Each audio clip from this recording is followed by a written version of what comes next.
Assalamualaikum warahmatullahi wabarakatuh. Bagaimana kabar anak-anak hebat kelas 6? Alhamdulillahirrabbilalamin. Mudah-mudahan kita semua hari ini tetap dalam keadaan sehat walafiat dan tak kurang suatu apapun. Baiklah anak-anak hebat, pada hari ini kita akan membahas tentang tema 4, yaitu globalisasi, subtema 1 dan 2, globalisasi di sekitarku dan pemanfaatannya. Anak-anak hebat, pada tema 1 kita sudah pernah membahas tentang ASEAN. Apakah kalian masih ingat? Apa itu ASEAN?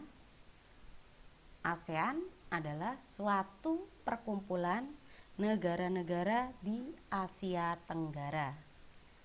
Pada materi hari ini kita akan membahas kerjasama ASEAN di bidang sosial budaya serta peran Indonesia dalam kerjasama di bidang sosial budaya. Kerjasama ASEAN di bidang sosial budaya yang pertama yaitu pemajuan dan perlindungan perempuan.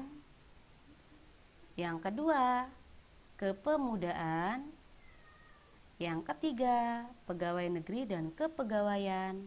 Keempat, olahraga atau sering kita sebut dengan SEA Games. Yang kelima, pengendalian penyebar luasan penyalahgunaan narkoba. Yang keenam, pendidikan. Yang ketujuh, kerjasama kebudayaan penerangan ASEAN.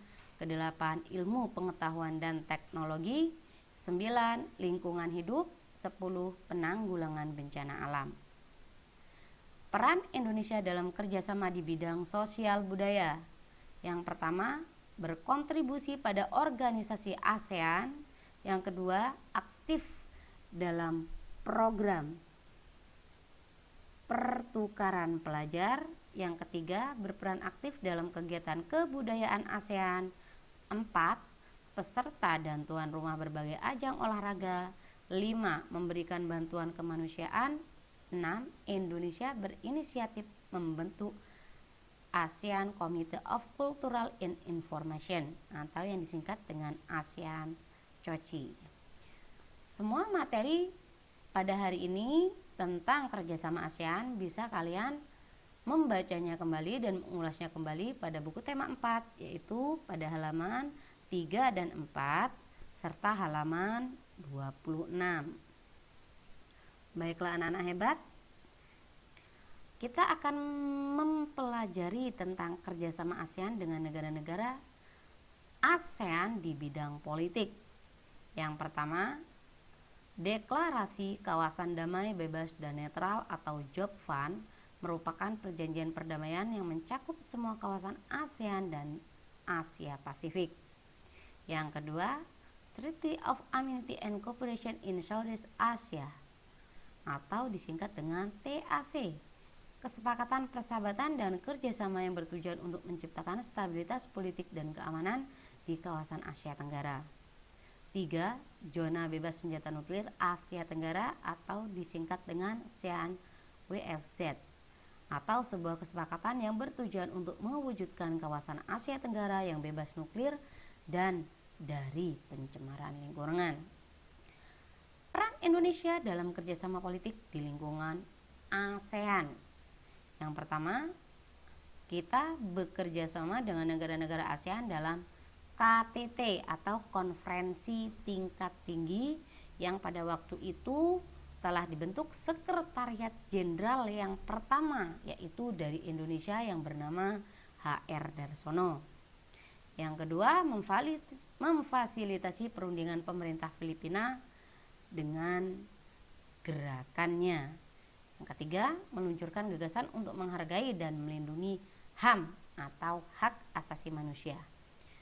Materi kerjasama Indonesia dengan negara-negara ASEAN di bidang politik serta peran Indonesianya kalian bisa lebih lengkapnya lagi membaca di buku pada halaman 42 dan juga halaman 60. Anak-anak hebat, pada tema sebelumnya kita sudah pernah membahas tentang informasi dan struktur dalam teks eksplanasi ilmiah. Apakah kalian masih ingat apa itu teks eksplanasi? Ya, teks eksplanasi eksplanasi adalah teks yang menceritakan tentang suatu peristiwa alam dan juga sosial. Jadi teks eksplanasi itu adalah teks yang sesungguhnya dan bukan teks yang hoax atau dibuat-buat. Pada materi kali ini kita akan membahas tentang struktur teks eksplanasi. Struktur teks eksplanasi itu ada 3. Yang pertama, topik masalah atau pernyataan umum. Yang kedua, deret penjelas. Dan yang ketiga, simpulan atau penutup. Jadi, jika kalian ingin membuat suatu teks eksplanasi, harus terdapat 3 struktur ini. Informasi penting pada tiap bagian dalam teks eksplanasi ilmiah terdapat pada kalimat utama. Informasi dapat diperoleh dengan mencari ide pokok atau informasi pokok dalam kalimat utama. Informasi penting dalam bacaan. Informasi penting disebut juga gagasan pokok atau ide pokok. Gagasan pokok terdapat dalam kalimat utama. Kalimat utama terdapat di awal atau akhir paragraf. Bagaimanakah cara menyajikan informasi pada teks eksplanasi? Teks eksplanasi berisi tentang penjelasan suatu peristiwa alam, sosial, pengetahuan, budaya, dan lainnya. Karena berisi penjelasan-penjelasan, teks eksplanasi tersusun atas beberapa paragraf dan tiap paragraf memuat informasi penting. Anak-anak hebat, apakah kalian masih ingat apa itu sinonim dan antonim? Sinonim adalah persamaan kata dan antonim adalah lawan kata. Kalian bisa membacanya contoh-contoh sinonim, yaitu ada andal, persamaannya adalah tangguh, arogan persamaannya sombong, dampak persamaannya akibat, mati persamaannya meninggal, dan masih banyak contoh sinonim lainnya. Antonim contohnya berat, lawannya ringan, putra lawannya putri, jauh lawannya dekat. Dan kalian bisa mengaplikasikan kata sinonim dan kata antonim ke dalam kalimat. Penemuan informasi dengan kata tanya. Kata tanya adalah suatu jenis kalimat yang disampaikan untuk memperoleh jawaban. Kalimat tanya memiliki ciri-ciri. 1. Kalimat tanya diawali dengan kata tanya. Ada berapakah kata tanya? Ya, kata tanya itu ada 5. Yang pertama, apa, mengapa, di mana, bagaimana, dan kata tanya yang lain adalah untuk menanyakan jumlah, yaitu berapa. Itu adalah contoh kata tanya. Yang kedua, kalimat tanya diakhiri dengan tanda baca seru yang seperti gagang payung. Kalimat tanya menggunakan partikel kah. Kalimat tanya bersifat menggali lebih banyak informasi. Kalimat tanya menggunakan bahasa yang baik dan benar. Penyajian informasi dengan kosakata baku dan tidak baku. Pada tema sebelumnya kita sudah pernah membahas kata baku dan kata tidak baku. Guru akan mengingatkan kembali contoh. Kata baku efektif, tidak bakunya efektif menggunakan V. Kata bakunya nasihat dan kata tidak bakunya adalah nasehat.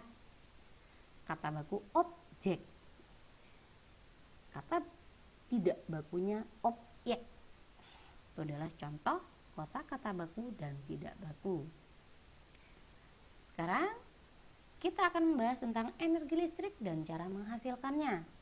Contoh-contoh sumber energi listrik yang sering kita jumpai dalam kehidupan kita yaitu ada generator, aki, baterai, dinamo, panel surya, dan juga PLTA. Ini adalah sumber energi listrik. Yang harus kalian ketahui, sumber energi listrik terbesar yang ada di bumi terdapat pada matahari. PLTA adalah pembangkit listrik tenaga air. Tapi bukan hanya itu yang menghasilkan sumber energi. Masih ada lagi seperti kita memanfaatkan angin, memanfaatkan udara, memanfaatkan panas bumi, yang dapat menghasilkan energi listrik.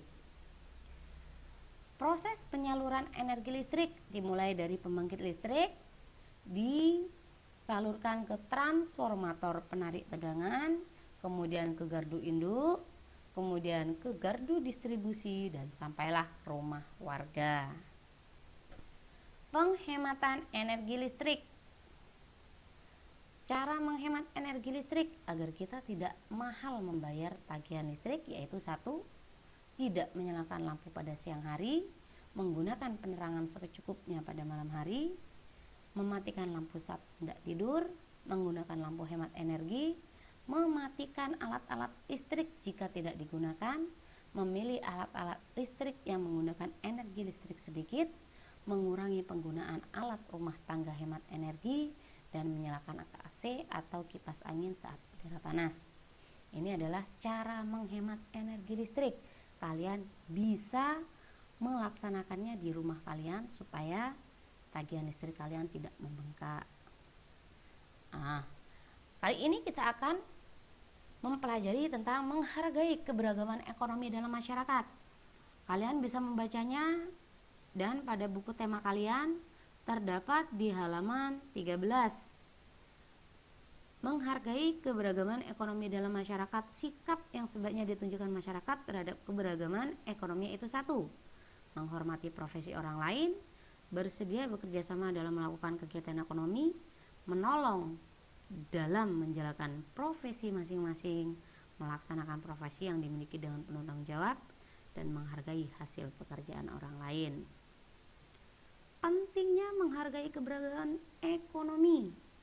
Kalian bisa membacanya dengan jelas pada halaman 30 di tema 4. Membuat rancangan poster. Kalian sudah pernah membuat poster bukan? Ada cara-caranya atau ciri-ciri poster yang baik, yaitu menggunakan bahasa yang mudah dimengerti. Yang kedua, bersifat persuasif atau ajakan. Ketiga, menggunakan kalimat yang singkat, padat, jelas, dan menarik. 4. Dikombinasikan dengan gambar yang menarik dan mendukung pesan yang ingin disampaikan. 5. Dibuat semenarik mungkin agar menarik perhatian halayak atau masyarakat. 6. Ditempatkan di tempat-tempat umum yang ramai agar mudah dibaca oleh orang. Kalian juga bisa membacanya dengan jelas di buku tema 4 pada halaman 47. Ini adalah langkah-langkah membuat poster.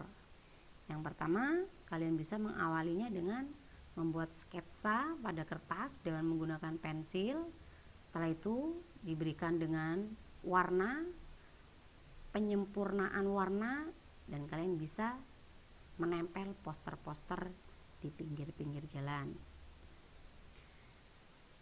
Berikutnya kita akan belajar tentang membuat rancangan brosur.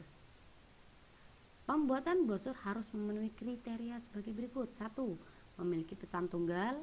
2. Informasi ditulis secara singkat, lengkap, dan jelas.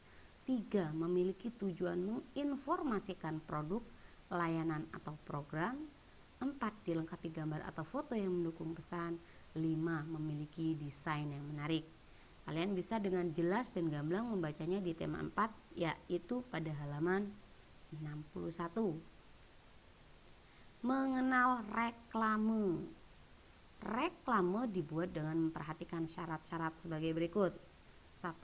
Kalimat jelas, singkat, mudah dimengerti, dan mudah diingat oleh halayak. 2. Pesan harus jujur atau tidak mengada-ada.